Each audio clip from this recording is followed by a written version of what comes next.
one key differentiator of a program that dictates its success, I find, is how simple it is to redeem and earn and how simple it is for a customer to understand it. We've got about 520 stores in Australia. It's family owned. It's over 40 years old and it is primarily franchised. We always have to think at a bakery level for an individual franchisee.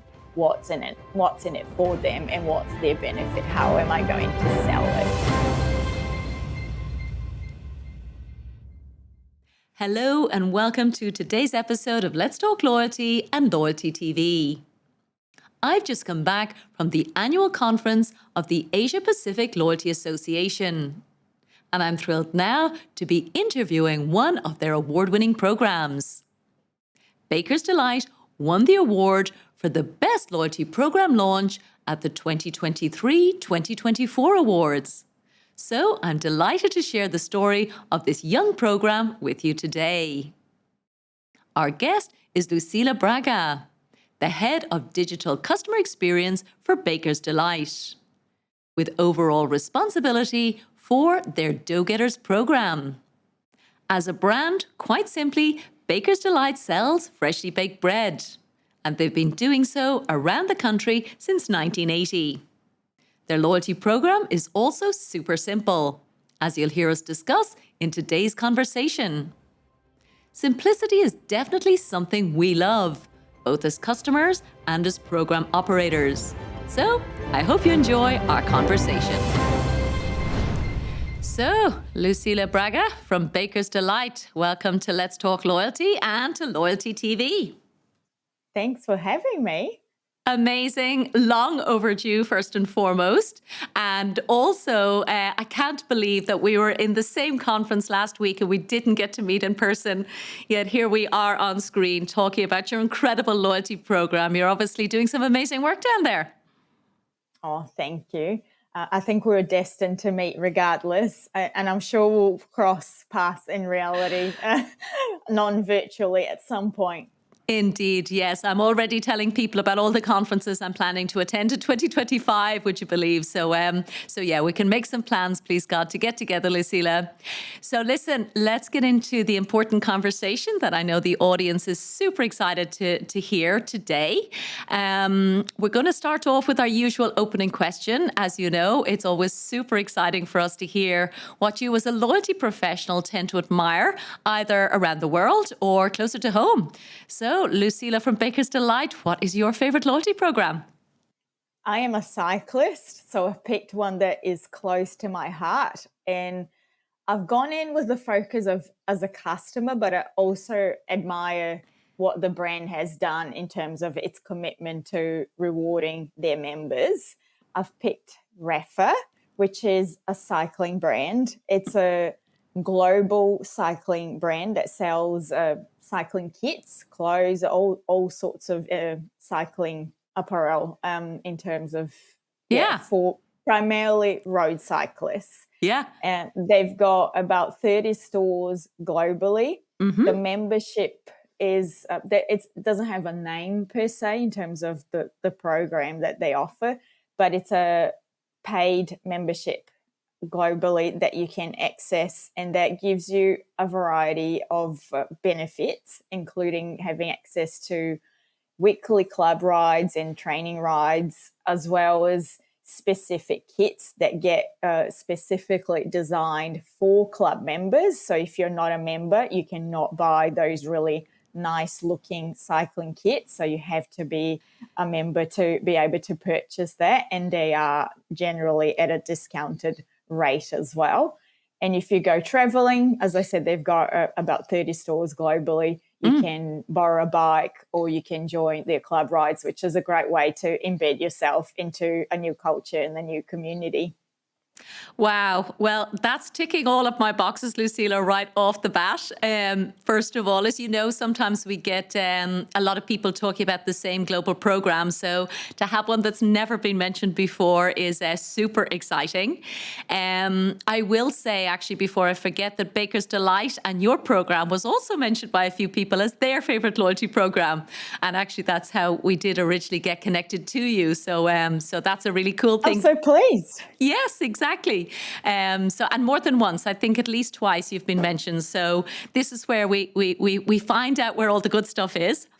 And what I really love actually about the one you've mentioned there, Lucila, is first of all, I used to be a road cyclist. Unfortunately, not at the moment and not from very many years. But there was so much, first of all, stuff that I needed, you know, in terms of the kit, the community side, and access to training rides. You know, you really need to know where your people are. So I think actually we're quite lucky like that as a loyalty community, that we are so niche and so well defined that clearly that's exactly what Rafa has as well, in terms of, you know, first of all, charging you to be a member of a program, but giving you amazing benefits. Yeah, it works well. It's a win-win. Win-win-win. All the way. Fabulous. So listen, we'll make sure to get links to that loyalty program. Of course, there are listeners all around the world who would love to, I suppose, check it out. So we'll make sure to put that into our show notes. So let's get into more details about you, Lucila. I know you've been working in loyalty in lots of amazing brands over your whole career. So take us back to the beginning. How did you get into the industry and what have you been working on? You make myself sound so special, Paula. Thank you. I've been in marketing for over 15 years. Okay. And have very much specialized in food retail for nearly 10 years now. So I started in general marketing and migrated my way into digital marketing and sort of a spread of different industries, and then until honing into the food retail, which is where I'm currently in and intend to continue. So the first experience that I had with food retail was with Flybuys New Zealand, which is a coalition program owned by a number of large brands. And I worked on the account of Foodstuffs, which is a chain of supermarkets in New Zealand, one of the biggest. And my role was very much around activating campaigns and working with the marketing team at Foodstuffs to create and generate their strategy. So moving on from then, I migrated from Auckland in New Zealand to Melbourne in Australia, and to take a role at Coles, where again I worked very closely with the Flybuys team, a separate Flybuys team. There's a Flybuys team in New Zealand, which no longer exists now, but there's a Flybuys team, a Flybuys program in Australia, for the ones that don't know, which have over 10 million members. And Coles, when I joined the business, partially owned that Flybuys Australia, which now they've separated since. But my role was primarily to work on the strategy for how to grow e-commerce initially. And then when Flybuys and Coles went in different directions, part ways, I took the ownership of how we activate the Flybuys data within the Coles group. And yeah, so I've got looking a bit beyond just the e-commerce space, but also looking how we can grow and engage our members. One of the key projects in there was the removal of the print catalogue and pushing how we're going to do the digitization of the catalogue, which was a project that I played a key role in. And that was such an interesting project and a massive learning for myself and everyone that was involved. And moving on to Baker's Delight, which I am the head of digital customer experience. I've been there for 3 years now. So I lead the loyalty program as well as all of our digital channels, from paid, organic, website, e-commerce as well. But I probably would say spend 60, if not 70% of my time on the loyalty strategy and the loyalty execution as well. I've got a team of 12 people, and a big chunk of that dedicate their time to manage the loyalty program. Wow. 12 people. My goodness, you're very lucky, Lucila. We are a tiny team of 3. I often wish I had resources like that. So that's absolutely incredible. A wonderful career. Sounds like you fell in love with loyalty from the outset. And amazing now that you are leading this program, which, as we know, won the best program relaunch or launch with the Asia Pacific Loyalty Awards in its inaugural year. So definitely something you must be incredibly proud of. It's an amazing story. Yeah, I'll tell you a bit about Baker's Delight. So it's a business that sells baked goods around Australia. We've got about 520 stores in Australia. It's family owned. It's over 40 years old, and it is primarily franchised. Mm-hmm. The program originally started as a stamp card. So for every 10 loaves that you purchased, you get a free loaf. And we had a very engaged base, but obviously, as you know, it's very hard to quantify and there's no insights. So about 3 years ago, we launched the Dough Getters program, which is fully digitized with its own app. And that has been going from strength to strength. We've got nearly 1.5 million members now, and who are very, very engaged with the program. The current structure of how you earn and redeem is for every $55 that you spend, you earn $5 to spend in the bakery. Nice. Yeah. Simple. That's amazing. Yeah, I think that's what the appeal is for customers, how simple it is. And we do have an incentive to join. So throughout the year, for new members, we give a free loaf for everyone that joins. And around the Easter period, you get a free hot cross bun 6-pack. Beautiful. Which is very popular, as you can imagine. Oh, I could totally imagine, Lucila. And you know what I'm hearing coming through, there's, as well as the simplicity, there's the integrity of the brand, whether it's the program name or the free hot cross bun.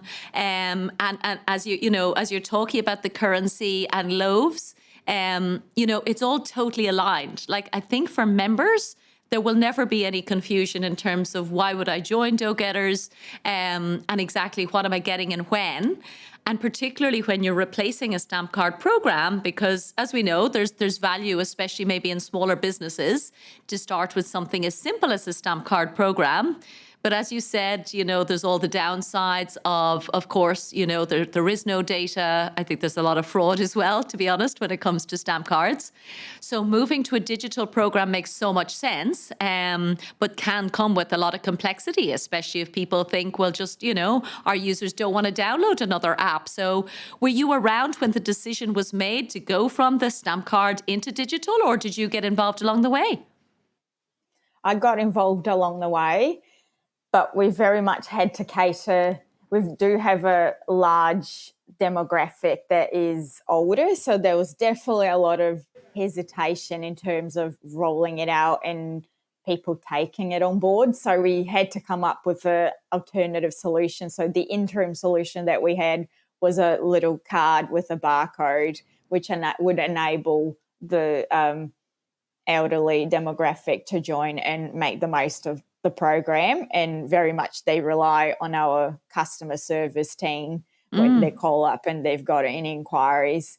I think the uptake of the app has been quite positive and quite high, but we do also have the alternative of members just giving their phone number in the bakery, and the staff can key that phone number in. So that makes it quite easy for them to earn and redeem. Totally. That's my favorite mechanic, actually, Lucila. I think, at the risk of sounding too simplistic, for me, it's the one piece of information that I will always have, whether anything else, whether I have my phone or my app. I'm actually having phone issues at the moment, so it doesn't always open the apps when I want to, but I will never miss out if somebody can just take my phone number. Like, to me, that's like almost a no-brainer in terms of a backup for a mechanic. Yeah, I think that's one key differentiator of a program, and that dictates its success, I find, is how simple it is, and to redeem and earn, and how simple it is for a customer to understand it. Totally, totally. And the name as well, is there a story around that, Lucila? Because, dough getters, the first time I heard it, I was like, oh, that's so cool. Did it come up internally? Do you know? Was there an agency involved? Sometimes these naming parts of programs can actually be quite contentious internally because everybody wants to put the brand name on it. So have you any insight in terms of where the name came from? It was actually done internally. There was a list of names, and the team tried to take everyone's opinions into consideration, but in the end, someone made the executive decision, and dough getters it was. But it does take very much into account the essence of the brand, which is very much around having fun and being a bit silly. And when we say when you've earned your $5 voucher, we actually say you've earned $5 of dough. So it evolves throughout our comms and our tone of voice as well. Amazing. I love it. A bit of clever stuff on the side as well as the silly. It's a brilliant balance. Well done. Thank you. Cool. Talk to us then about the, I suppose, the stakeholders, Lucila. I think that for me is always a particularly complex scenario when you do have franchisees who are all, I know, independent business owners in their own right. So for you as a brand to, I suppose, require them to support a proposition, which, as you said, an incredible amount of bakeries. I think you said more than 500 throughout the country, if I'm not mistaken. I'm looking back at my notes here. So 520. Yeah, amazing. And I'm guessing, therefore, hundreds of owners. So were you involved when the original, I suppose, business case was being presented to those franchisees? And any insights you can share with our audience in terms of, I suppose, getting their adoption before you could even get into, I suppose, the consumer side of designing and building the program? The business case presentation to the network was before my time. Having said that, it is a constant focus for us trying to get them on board. And if you go to a Baker's Delight if you go to different Baker's Delight across the country, you see that you get a different experience. And there are team members that are very much on board with our program, and some not so much. And that cascades down from the franchisee. So yes, to your point, it does add a completely different dynamic to how we work and how we accelerate and how we promote things and launch different initiatives to market. When I had my interview originally at Baker's Delight, very early days, I was talking to the HR person, and she said, oh, you don't have a franchise experience. It's quite a different environment. And I remember thinking to myself, I come from Coles, which is one of the largest supermarkets in Australia. I'm dealing with so many different stakeholders, and I'm thinking to myself, how different can it actually be? And oh my goodness, I was so naive. So yeah, it takes, it took me about 6 months to understand how complex it is. And in a sense, you have to put equal, if not more, effort in to launch anything. So at any given time, you are creating 2 campaigns with 2 different objectives, because they're not always they come in with their own priorities. So you always have to think at a bakery level for an individual franchisee, what's in it for them, and what's their benefit, how am I going to sell it. So the proposition has to be thought out, and anything that you roll out, it has to be done for 2 sets of stakeholders. So it adds a lot of complexity, and they've got their own opinion. Like I said, they are individual independent business owners. So they have their own priorities, and they know what's best for themselves, even though they're part of a franchise network. So it does make it challenging, but also it adds to our day-to-day. Yeah.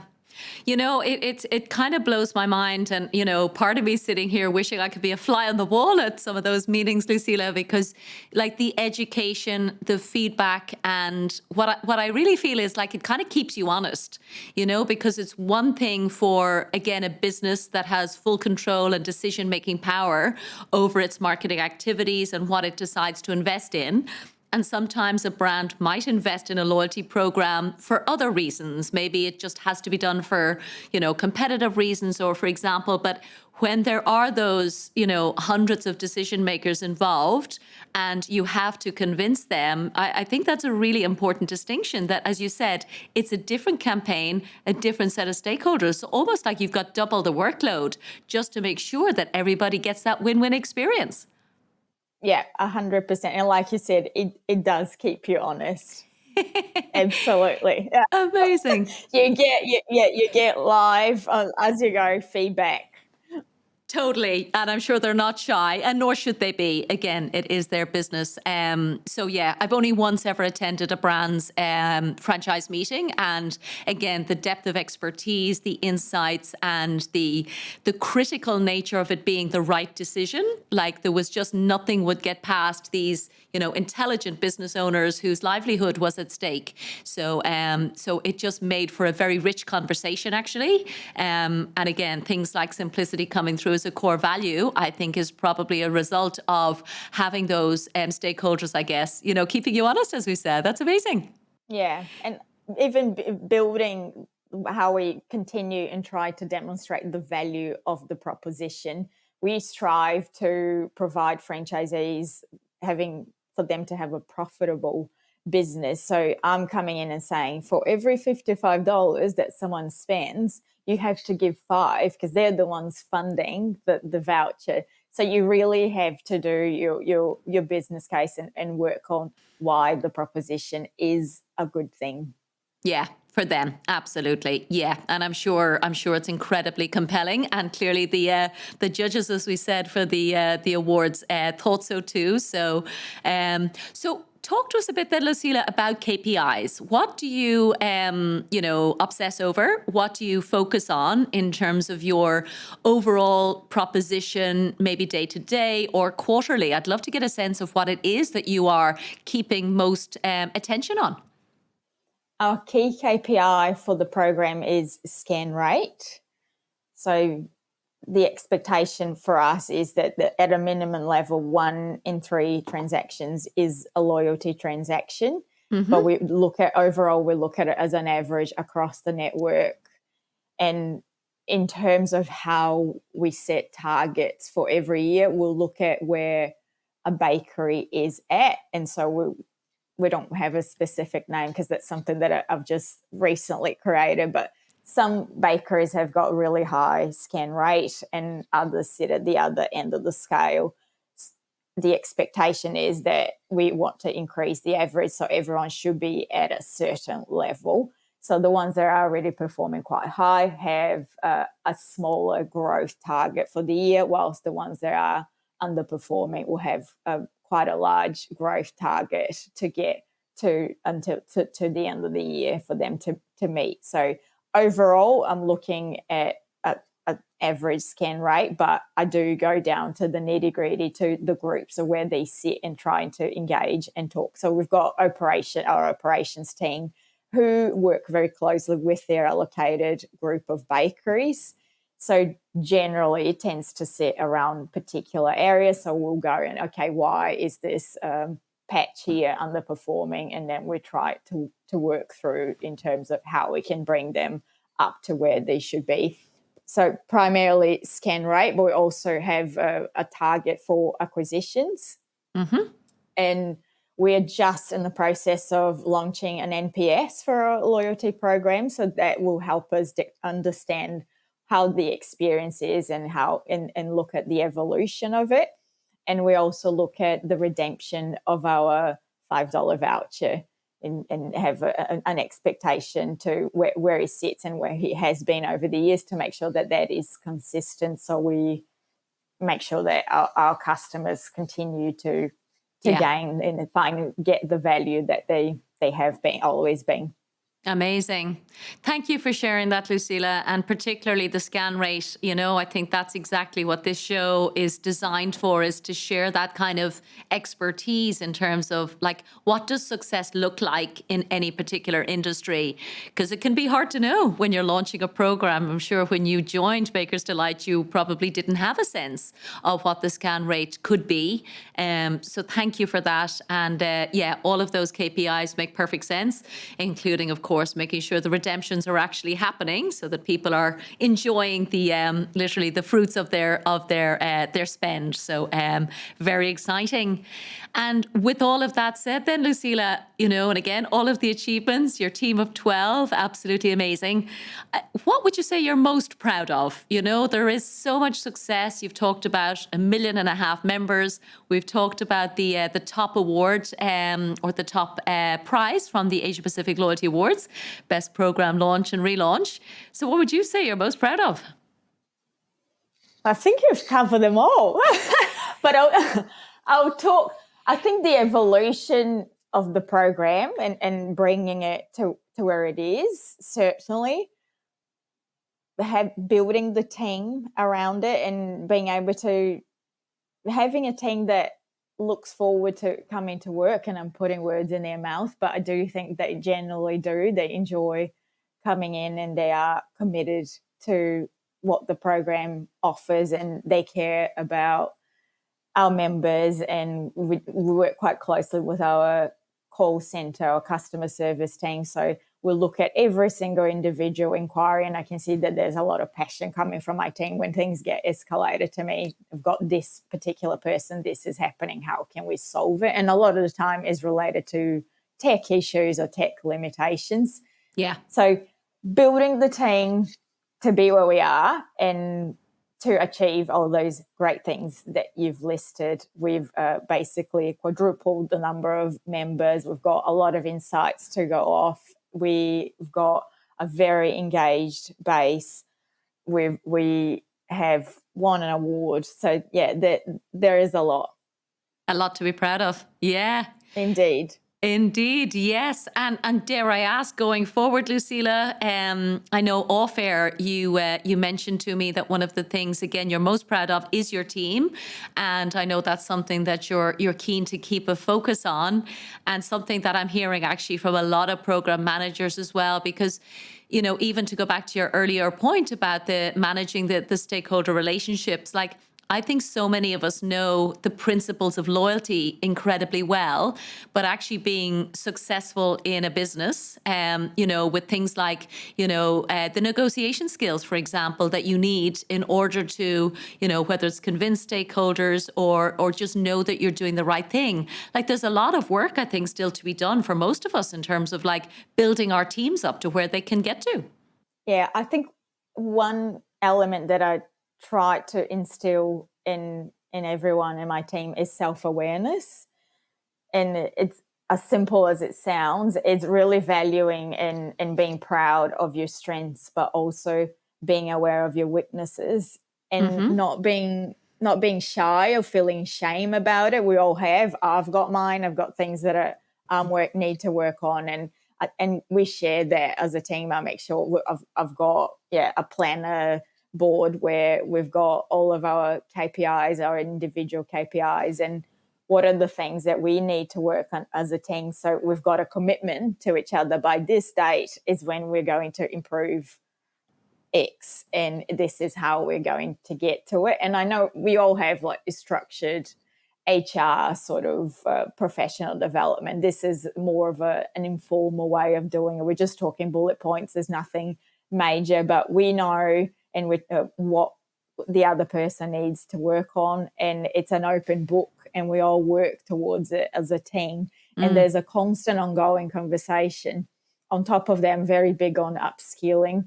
Every month we've got a different topic that we go through. So I send a survey at the start of the year with a list of, 30 different topics of things that people might think it's relevant, a lot related to loyalty and digital marketing, but also confidence and some of those behavioral skills. And everyone will rate where that sits. And then within that, it creates a prioritization of the areas that we are going to focus on for the year.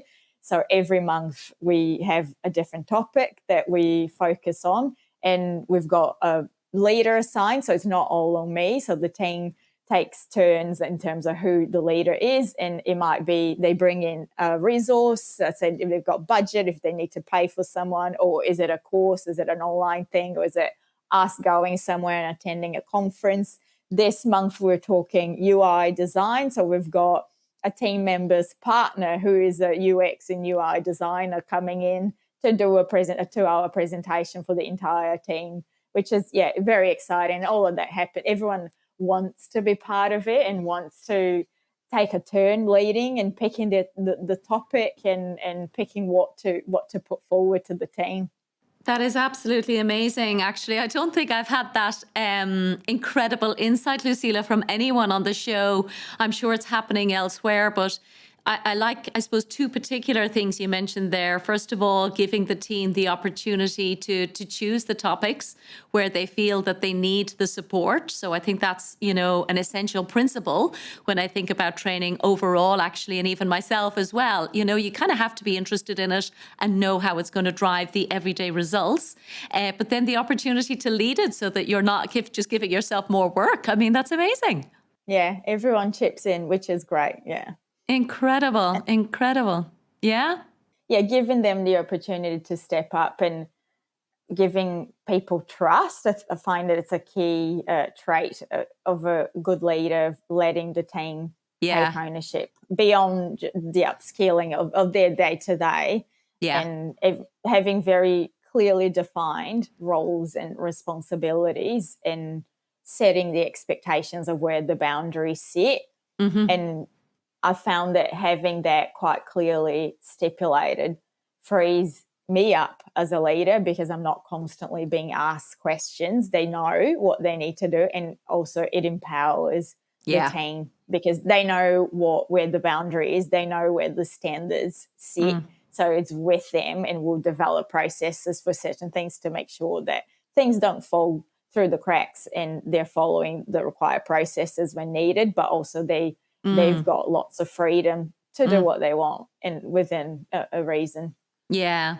And again, what I'm hearing is, I can just imagine how culturally that means that the team will always remain, fully engaged in the business and with a view to being their best self. Because, I think, we've all probably seen businesses where sometimes, the team get disengaged or disillusioned, or, they just don't put the same kind of effort and commitment into running the business or doing their role. But if you are constantly showing them what that excellence looks like, then there's just no way that can ever happen, because it just wouldn't survive. They wouldn't survive in the role if they didn't have that same attitude to excellence that you're cultivating. Yeah, no one wants to be constantly told what they need to do. They want to think for themselves. They want to understand the big picture and the why, and they want to be able to contribute towards it from themselves with their own thinking. Wonderful. Well, listen, that's been incredibly insightful. Anything program-wise or industry-wise that you wanted to share that you're thinking about? I mean, again, we were both at the incredible ALA conference last week, so I was loving, for example, insights around the psychology of loyalty. I got to do a panel interview, for example, talking about paid loyalty, which you've obviously referred to on your cycling program. But is there anything else that you think you kind of really are aware of? Maybe, whether it's AI, of course, that's the usual hot topic. What are you thinking about most in terms of the future roadmap? I'm not. Well, you touched on about the conference, and it took me back to one of the presentations that we saw, where it was around sustainability and businesses that are committed to the community, and how the intent is there from a member perspective. How it so the question was whether it drives engagement and ultimately sales, and people rate it really highly. But when it comes to the execution, it's actually they put themselves first. I thought that was really interesting, because a lot of the time we do surveys, UNA studies, and many qualitative, quantitative work, and and when it comes to the action, it might be a different thing. So I think just something for me was such an eye opener, because you're asking them and they're giving you an answer, but when it comes to taking an action, it's a completely different thing. So it made me think, when I'm looking at the data and running the way that we run research, is just to make sure that we're also comparing to the data that we have to see whether it proves to be true or not. Yeah, that was an amazing one. You're absolutely right. And again, in the show notes, I'll make sure that we link to the presenter, Cristina Zuliani, from the Loyalty Observatory in Italy, did that presentation. And again, we'll make sure to link to the Australian Loyalty Association, who invited her, to make sure that anything that's available from their side is also shared, because it was brilliant. And again, there was a lot of nuance around sustainability as a hot topic and what does work, as you said. People say what they want, and in reality, they behave sometimes quite differently. So lots of learnings there, Lucila. I have to say, I love what you're doing. Again, from the simplicity of the brand name, the Dough Getters program, to the incredible growth and sales penetration that you've managed to cultivate. And as I said, most importantly, the leadership that you're showing in terms of bringing your team on that journey to make sure that everybody's aligned with growing the business for the franchisees and obviously the overall brand. So I don't have any other questions from my side, Lucila. Is there anything else that you wanted to mention before we wrap up? No, that is all. Thank you for having me. Incredible. Well, I hope it's not the only time. Please God, you will join us back again on both Let's Talk Loyalty and Loyalty TV. So with that said, Lucila Braga from Baker's Delight, thank you so much from Let's Talk Loyalty and Loyalty TV.